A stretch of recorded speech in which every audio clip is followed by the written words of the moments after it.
it was a bit all the rage, the phrase was, when it came out, unconscious bias. And it's important because it's unconscious. And we don't realise that sometimes we do these things, okay? So I'm going to take you through today 10 key unconscious bias, and how you might see. I've done it within the work environment, within the business environment, because I thought that was probably more prominent with this subject. We're going to look at, how can you notice that, and how can you potentially avoid that as well.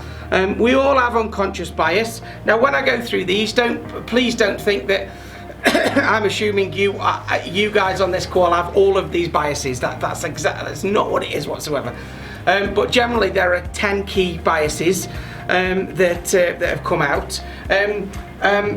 Race can be a bias, as we know, but that is a separate subject. So I've left race alone because obviously that's a separate subject. But we'll look at the other key biases or bias that we generally have. Sometimes we don't know we have them, but it is based on something.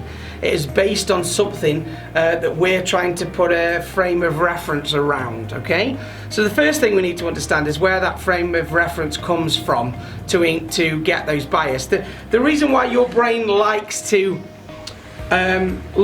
use bias is because it's a shortcut for it.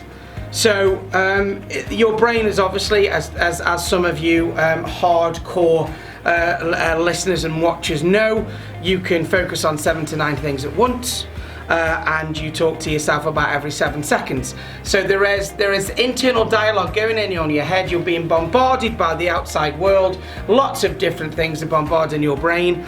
So when there's like millions of calculations going on in your head all at once, if there's a bias in place, it's a bit of a shortcut. Your brain can take it